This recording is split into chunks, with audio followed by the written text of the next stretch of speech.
ರಾಜ್ಯ ರಾಜಕಾರಣದಲ್ಲಿ ಪ್ರಮುಖ ಹುದ್ದೆಗಳಿಗೆ ಹೆಸರುಗಳು ಅಂತಿಮಗೊಂಡಿವೆ.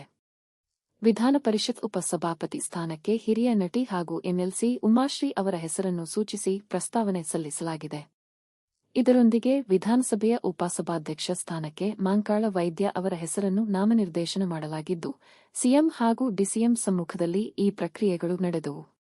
ವಿಧಾನ ಪರಿಷತ್ ಉಪಸಭಾಪತಿ ಸ್ಥಾನಕ್ಕೆ ಮಾಜಿ ಸಚಿವೆ ಉಮಾಶ್ರೀ ಅವರ ಹೆಸರನ್ನು ಸೂಚಿಸಿ ಮುಖ್ಯಮಂತ್ರಿ ಡಿಕೆ ಶಿವಕುಮಾರ್ ಅವರ ಸಮ್ಮುಖದಲ್ಲಿ ಸಭಾನಾಯಕ ಡಾ ಯತೀಂದ್ರ ಸಿದ್ದರಾಮಯ್ಯ ಅವರು ಮೇಲ್ಮನೆ ಕಾರ್ಯದರ್ಶಿ ಅವರಿಗೆ ಸೋಮವಾರ ಅಧಿಕೃತ ಪ್ರಸ್ತಾವನೆ ಸಲ್ಲಿಸಿದರು. ಈ ವೇಳೆ ಮುಖಂಡರಾದ ಗೋವಿಂದರಾಜ್ ಬಸನಗೌಡ ಬಾದಲಿ, ಚೆನ್ನರಾಜ್ ಹಟ್ಟಿಹೊಳಿ ಸೇರಿದಂತೆ ಹಲವರು ಉಪಸ್ಥಿತರಿದ್ದರು. ಮತ್ತೊಂದೆಡೆ ವಿಧಾನಸಭೆಯ ಉಪಸಭಾಧ್ಯಕ್ಷ ಸ್ಥಾನಕ್ಕೆ ಶಾಸಕ ಮಾಂಕಾಳ ವೈದ್ಯ ಅವರ ಹೆಸರು ಸೂಚಿಸಿ ಪ್ರಸ್ತಾವನೆ ಸಲ್ಲಿಸಲಾಗಿದೆ. ಸ್ವತಃ ಸಭಾನಾಯಕರೂ ಆದ ಮುಖ್ಯಮಂತ್ರಿ ಡಿಕೆ ಶಿವಕುಮಾರ್ ಅವರು ವಿಧಾನಸಭೆ ಕಾರ್ಯದರ್ಶಿ ಅವರಿಗೆ ಸೋಮವಾರ ಈ ಪ್ರಸ್ತಾವನೆಗಳನ್ನು ಒಪ್ಪಿಸಿದರು. ಈ ಸಂದರ್ಭದಲ್ಲಿ ಸಚಿವರಾದ ಲಕ್ಷ್ಮಣ್ ಸವದಿ, ಬಾಲಕೃಷ್ಣ ಹಾಗೂ ಶಾಸಕ ಶಿವರಾಂ ಹೆಬ್ಬಾರ್ ಸೇರಿದಂತೆ ಪ್ರಮುಖ ಗಣ್ಯರು ಉಪಸ್ಥಿತರಿದ್ದು ಸಾಥ್ ನೀಡಿದರು.